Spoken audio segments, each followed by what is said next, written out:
ஒரு காலத்தில் பெறப்படாத திராட்சை புளிப்பு என்று சொல்வார்கள். ஆனால் இன்று அந்த திராட்சை நம்முடைய வீட்டிற்கே திரும்பி வந்துவிட்டது. அதனால்தான் இந்தியாவின் தங்கம் இப்போது உலகமே ரசிக்கும் அளவுக்கு இனிமையாக மாறியுள்ளது. கடந்த சில ஆண்டுகளாக நாம் கேட்கும் செய்திகளை கவனித்தால் காலம் எவ்வளவு வேகமாக மாறிவிட்டது என்பதை கண்கூடாக பார்க்க முடிகிறது. நேற்று வரை இந்தியாவுக்கு சொந்தமான தங்கம் வெளிநாடுகளில் உள்ள வங்கிகளின் லாக்கர்களில் நம்முடைய கட்டுப்பாட்டுக்கு அப்பால் இருந்தது. ஆனால் இன்று அந்த காட்சி முற்றிலும் தலைகீழாக மாறியுள்ளது. உலக நாடுகளை ஆச்சரியப்படுத்தும் விதமாக இந்தியாவின் தங்கம் மீண்டும் தாய்நாட்டின் மண்ணை தொட்டுள்ளது. ஊடகங்களில் சிலர் சொல்வது போல 100 டன் மட்டுமல்ல, அதிகாரப்பூர்வ தகவல்களின்படி வெளிநாடுகளில் பாதுகாப்பாக வைத்திருந்த 214 டன் தங்கம் இந்தியாவுக்கு மீண்டும் கொண்டு வரப்பட்டுள்ளது என்பதே உண்மை. இது வெறும் பொருளாதார செய்தி அல்ல. இது இந்தியாவின் நம்பிக்கை, பாதுகாப்பு, எதிர்கால வலிமை ஆகியவற்றின் அடையாளம். இந்த தங்கம் திரும்பியதன் அர்த்தம் என்ன? வீட்டில் விளக்கு ஏற்றிய மாதிரி இந்திய பொருளாதாரத்தில் ஒரு புதிய ஒளி ஏற்றப்பட்டுள்ளதா? ஒரு காலத்தில் கோல்டன் பேர்ட் என்று அழைக்கப்பட்ட அந்த இந்தியா மீண்டும் அதே தங்கக்குருவி காலத்திற்கு திரும்ப தொடங்கிவிட்டதா? இதற்கிடையில் ஒடிசாவில் கிடைத்ததாக சொல்லப்படும் புதையல் செய்திகள் மக்கள் மத்தியில் பெரிய எதிர்பார்ப்பையும் கேள்விகளையும் எழுப்புகின்றன. இது வெறும் சம்பவச் சேர்க்கையா அல்லது இதன் பின்னால் ஒரு பெரிய தேசிய திட்டமா? இந்தியாவின் தங்கக் கையிருப்பை நாட்டுக்குள் கொண்டு வருவது ரூபாயின் வலிமையை உயர்த்துவதற்கான ஒரு நீண்டகால யோசனையா? உலக பொருளாதார அசாதாரண சூழலில் இந்தியா தன்னை தானே பாதுகாத்து கொள்ளும் வகையில் அமைக்கப்பட்ட ஒரு மாஸ்டர் ஸ்ட்ரோக் தானா என்பதுதான் இப்போது அனைவரின் மனதிலும் எழும் கேள்வி. இந்த வீடியோவில் ஒடிசா புதையலின் உண்மை பின்னணி என்ன? வெளிநாடுகளில் இருந்த தங்கத்தை இந்தியாவுக்கு கொண்டு வருவதன் பொருளாதார முக்கியத்துவம் என்ன? பிரதமர் மோடியின் இந்த நடவடிக்கையின் பின்னால் இருக்கும் நீண்டகால தேசிய பார்வை என்ன என்பதை குறித்து தெளிவாகவும் ஆதாரங்களுடனும் பேசப்போகிறோம். அதற்கு முன் ஒரு சிறிய ஆனால் முக்கியமான வேண்டுகோள்.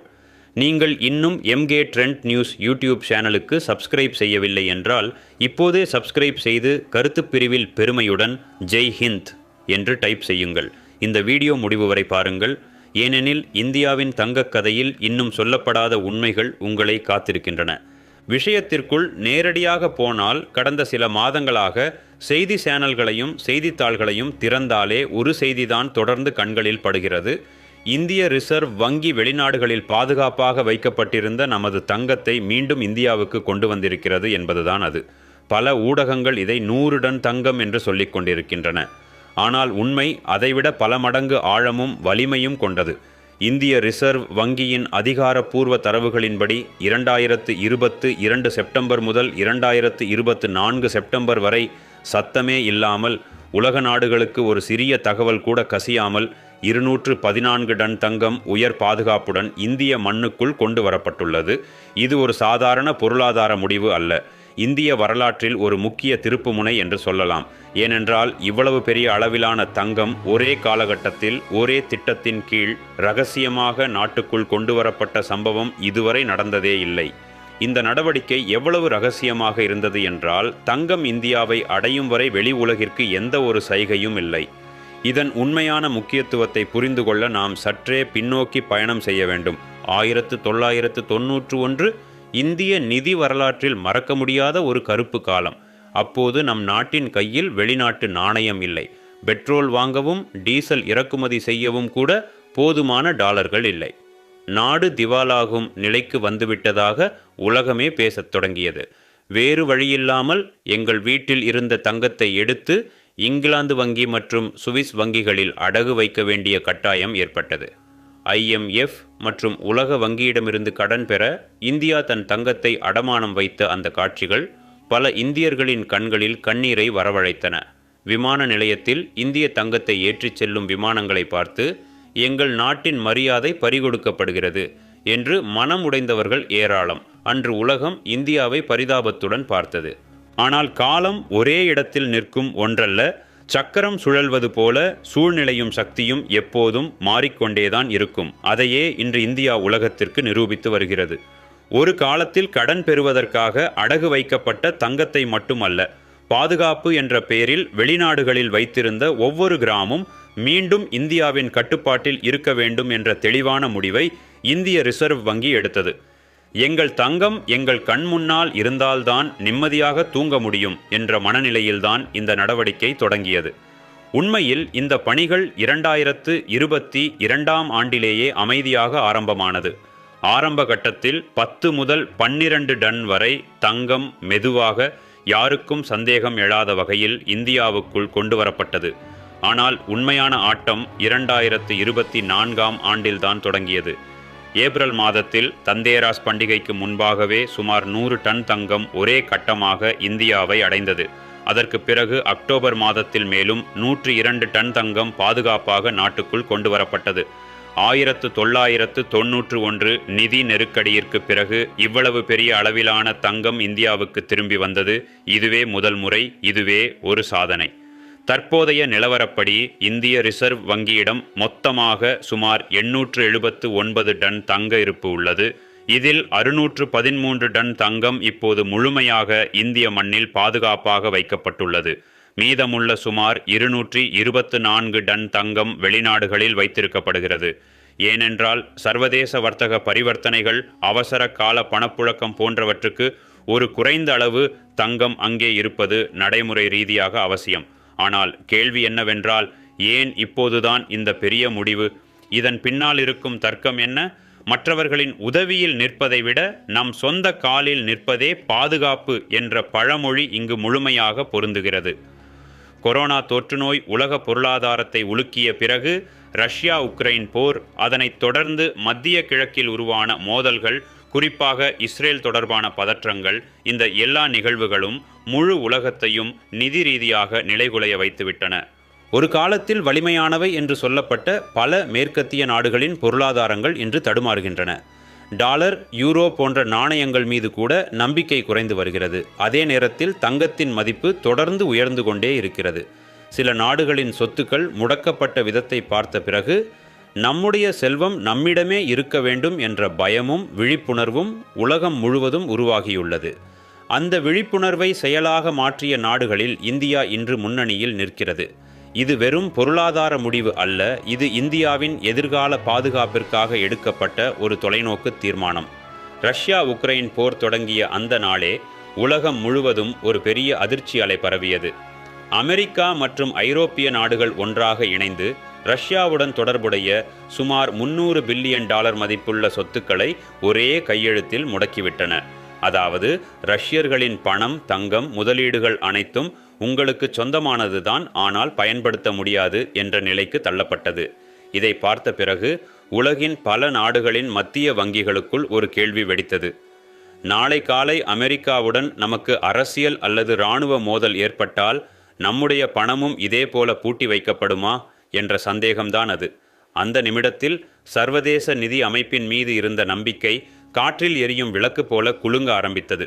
அதனால்தான் இனிமேல் வேறொருவரை மகிழ்விப்பதற்காக அல்ல, வேறொருவரின் கருணைக்காக அல்ல, ஒவ்வொரு நாடும் தன் சொந்த பாதுகாப்பை தானே உறுதி செய்து கொள்ள வேண்டும் என்ற முடிவுக்கு வந்தது. நம் சொத்து நம் கண்முன்னே நம் எல்லைக்குள் இருந்தால் மட்டுமே அது பாதுகாப்பு என்ற தெளிவான நிலைப்பாட்டை இந்திய ரிசர்வ் வங்கி எடுத்தது. ஏனென்றால் அவர்கள் எப்போது தடைகளை விதிப்பார்கள், எப்போது விதிகளை மாற்றுவார்கள், எப்போது ஒரு நாட்டை எதிரியாக அறிவிப்பார்கள் என்பது யாருக்கும் முன்கூட்டியே தெரியாது. இதனால்தான் தங்கத்தை மீண்டும் நாட்டுக்குள் கொண்டு வரும் பணி அவசரமாகவும் மிக வேகமாகவும் மேற்கொள்ளப்பட்டது. இந்தியா மட்டுமல்ல, இன்று உலகின் பல மத்திய வங்கிகள் டாலர்களை மெதுவாக விலக்கி வைத்து தங்கத்தை குவிக்க ஆரம்பித்துள்ளன. காரணம் மிகவும் எளிது. டாலரின் மதிப்பு எப்போது சரியும் என்று யாருக்கும் தெரியாது. ஆனால் தங்கத்தின் மதிப்பு 1000 ஆண்டுகளாக ஒரே மாதிரியாகத்தான் இருக்கிறது. இதே நேரத்தில் பிரதமர் மோடி எடுக்கும் சில நடவடிக்கைகள் உலக அரசியல் வட்டாரங்களில் பெரிய கவனத்தை ஈர்த்துள்ளன. இந்தியாவுக்கு தங்கம் திரும்பி வரும் காலகட்டத்தில் அவர் ஆப்பிரிக்காவில் உள்ள கானா நாட்டிற்கு சென்றார். கானா ஒரு சாதாரண நாடு என்று நினைத்தால் அது மிகப்பெரிய தவறு. அது உலகின் 6வது பெரிய தங்க உற்பத்தியாளர், உண்மையில் ஒரு தங்கச் சுரங்கமே. மோடியின் அந்த பயணத்தின் பின்னால் ஒரு தெளிவான மூலோபாய ஓவியம் உள்ளது. ஏனென்றால் சீனா பல ஆண்டுகளாக ஆப்பிரிக்காவில் சுரங்கங்கள், கனிம வளங்கள், துறைமுகங்கள் என்று அனைத்தையும் கைப்பற்றி ஆதிக்கம் செலுத்தி வருகிறது. தூங்கும் மனிதனை எழுப்பலாம், ஆனால் போலியை எழுப்ப முடியாது என்ற பழமொழியை நாம் நீண்ட காலமாக புறக்கணித்தோம்.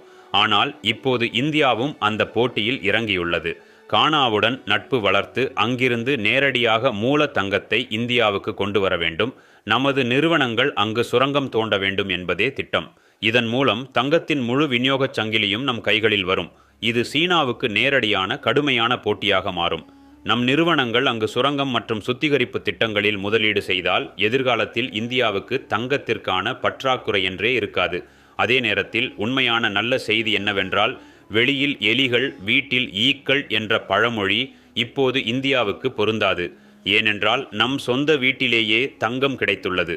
இந்திய புவியியல் ஆய்வு மையத்தின் தகவல் படி ஒடிசா மாநிலத்தின் சில மாவட்டங்களில் மிகப்பெரிய தங்க இருப்பு கண்டறியப்பட்டுள்ளது.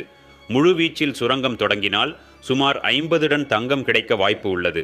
இது இந்தியாவிற்கு ஒரு வரலாற்று முன்னேற்றம். தங்கம் எவ்வளவு முக்கியம் என்பதை இந்தியர்களாகிய நமக்கு யாரும் சொல்லித்தர வேண்டியதில்லை. பிறக்கும்போது அணியும் சங்கிலியிலிருந்து திருமண மோதிரங்கள் வரை நம் வாழ்க்கை முழுவதும் தங்கம் கலந்திருக்கிறது. உலகில் அதிக அளவு தங்கத்தை பயன்படுத்தும் நாடுகளில் இந்தியா முதலிடத்தில் உள்ளது. ஒவ்வொரு ஆண்டும் நாம் சுமார் 800 முதல் 900 டன் தங்கம் பயன்படுத்துகிறோம். ஆனால் இதுவரை நம் உற்பத்தி மிக குறைவு. இப்போது நிலை மாறுகிறது. தங்கம் திரும்பி வருகிறது, தங்கம் உருவாகிறது, தங்கத்தின் கட்டுப்பாடு இந்தியாவின் கைகளுக்குள் வருகிறது. இதுதான் உண்மையான மாற்றம். இதுதான் இந்தியாவின் புதிய தங்க காலத்தின் ஆரம்பம்.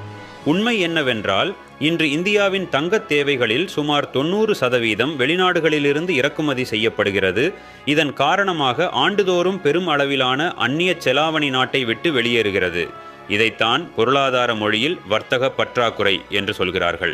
ஆனால் ஒடிசாவில் தங்கச் சுரங்கங்கள் முழுவீச்சில் தொடங்கினால் நமது தேவைகளுக்கு போதுமான தங்கத்தில் குறைந்தபட்சம் ஒரு பகுதியையாவது நம் நாட்டிலேயே உற்பத்தி செய்ய முடியும்.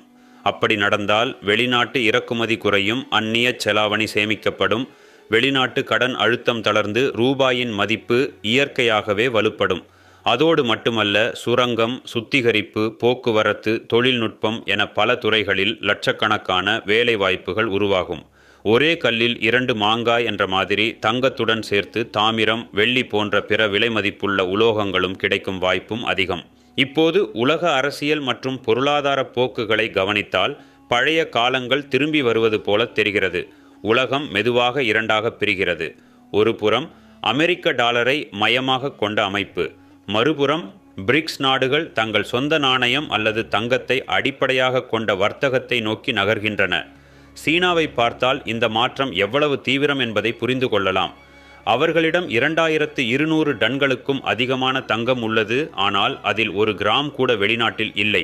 2008 உலக நிதி நெருக்கடியின் போது சீனா அமைதியாக தனது முழு தங்கத்தையும் தன் நாட்டுக்குள் கொண்டு வந்தது. அமெரிக்காவையோ ஐரோப்பாவையோ நம்ப முடியாது என்று அவர்கள் அப்போதே முடிவு செய்தார்கள். எதிர்காலத்தில் டாலருக்கு பதிலாக இந்த தங்கத்தை தங்கள் நாணயமான யுவானுக்கு ஆதாரமாக பயன்படுத்துவதே அவர்களின் நீண்டகால இலக்கு. இப்போது தாமதமாக இருந்தாலும் இந்தியாவும் அதே பாதையில் நகர ஆரம்பித்துள்ளது. ஒருபோதும் செல்லாததை விட தாமதமாக சென்றாலும் செல்லுவது நல்லது என்பார்கள் அல்லவா? அதைத்தான் இப்போது நாம் செய்கிறோம். 1991ஆம் ஆண்டு தங்கத்தை அடகு வைப்பது நமது பலவீனத்தின் அடையாளமாக இருந்தால், இந்த ஆண்டு அதே தங்கத்தை மீண்டும் தாய்நாட்டுக்குள் கொண்டு வருவது நமது வலிமைக்கும் நம்பிக்கைக்கும் சான்றாக மாறுகிறது. நாளை ஒரு பெரிய போர் ஏற்பட்டால், டிஜிட்டல் நாணயங்கள் செயலிழந்தால், நம்மிடம் இருக்கும் உடல் தங்கமே நமது தாயத்து. இனி தங்கம் வெறும் நகை அல்ல, அது ஒரு உத்தரவாதம், அது ஒரு மூலோபாய ஆயுதம். ரூபாய்க்கு உலக அளவில் மதிப்பு இருக்க வேண்டும் என்றால் அதன் பின்னால் தங்கம் இருக்க வேண்டும். நம்மிடம் எவ்வளவு தங்கம் இருக்கிறதோ அவ்வளவுக்கு நமது நாணயத்தின் மீது உலக நாடுகள் நம்பிக்கை வைக்கும். அதனால்தான் வெளிநாடுகளில் இன்னும் இருக்கும் சுமார் 200 டன் தங்கத்தையும் இந்தியாவுக்கு கொண்டு வந்தால் இன்னும் சிறந்தது என்று பல பொருளாதார நிபுணர்கள் இப்போது கூற ஆரம்பித்துள்ளனர். இறுதியாக ஒரு விஷயம் மட்டும் தெளிவாக சொல்ல வேண்டும். ஒரு நாடு தன் தங்கத்தை மீண்டும் கொண்டு வருவது என்பது வெறும் பொருளாதார முடிவு மட்டுமல்ல, அது ஒரு உணர்ச்சி பூர்வமான அரசியல் அறிக்கையும் கூட. நமது விதியை நாமே எழுதுவோம், நமது வீட்டின் சாவி நம்மிடமே இருக்கும் என்று உலகத்துக்கு சொல்வதுதான் அதன் அர்த்தம். இனி நமது எதிர்காலத்திற்காக அமெரிக்காவையோ லண்டனையோ சார்ந்து நிற்க வேண்டிய அவசியமில்லை. இப்போது நடக்கும் இந்த மாற்றங்களை பார்த்தால் இந்தியா வரும் காலங்களில் நிதி ரீதியாக இன்னும் பல மடங்கு வலுவடையும் என்பது தெளிவாக தெரிகிறது. இது பணத்தின் விஷயம் மட்டுமல்ல. நமது தங்கம், நமது பணம் நமது கட்டுப்பாட்டில் இருக்க வேண்டும் என்பதே மைய கருத்து. இப்போது கேள்வி உங்களிடம்தான். சீனா செய்தது போல இந்தியாவும் வெளிநாடுகளில் இருக்கும் மீதமுள்ள தங்கத்தை முழுமையாக நாட்டுக்குள் கொண்டு வர வேண்டுமா, அல்லது சர்வதேச பாதுகாப்புக்காக ஒரு பகுதியை அங்கேயே வைத்திருப்பது நல்லதா? உங்கள் கருத்தை கருத்து பிரிவில் பதிவு செய்யுங்கள். மற்றவர்கள் என்ன நினைக்கிறார்கள் என்பதை பார்ப்போம்.